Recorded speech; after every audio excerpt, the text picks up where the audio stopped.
la campagne présidentielle. Normalement, il faudra attendre 20 h dimanche pour connaître les résultats du premier tour. Mais pour la première fois sur Internet, des sites français se disent prêts à braver la loi et à révéler les premières estimations bien avant la fermeture des bureaux de vote. Des informations d'habitude réservées à quelques privilégiés dans la presse et les partis politiques. Isabelle Saboureau et Christophe Hilary. 21 avril 2002, premier tour de l'élection présidentielle. Il est 19h30. Nous sommes une demi-heure avant l'heure légale. L'élection présidentielle, je peux déjà vous dire que pour ce premier tour, on s'attend à de grosses surprises. Élise Lucet, à ce moment-là, sait déjà que Jean-Marie Le Pen est au second tour. Toutes les rédactions sont au courant. Mais les estimations ne seront annoncées qu'après la fermeture des bureaux de vote. C'est la loi. Vous voyez donc Jacques Chirac, 19. Mais pour avoir l'information avant 20 h, rien de plus facile. Il aurait suffi par exemple de se connecter sur le site internet de la RTBF.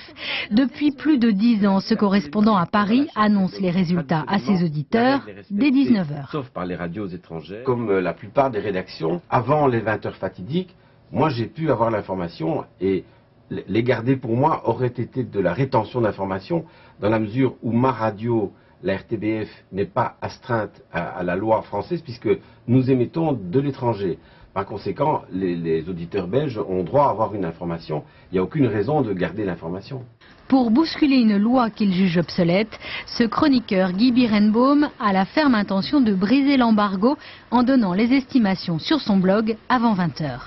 Notre système juridique, notre cadre légal, par rapport aux moyens d'information modernes, par rapport aux exigences qu'on peut voir sur la campagne électorale, n'est plus adapté. Il suffit de se connecter sur un site dont je ne donnerai pas l'adresse, ou sur des médias dont je ne donnerai pas l'adresse, et vous les trouverez, ces estimations.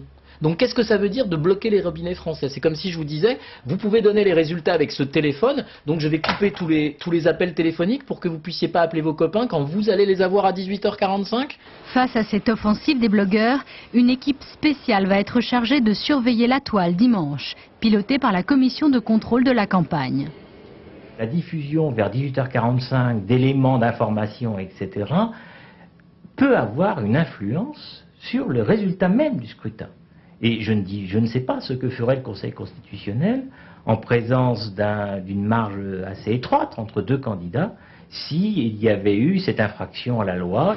L'amende prévue est de 75 000 € par infraction.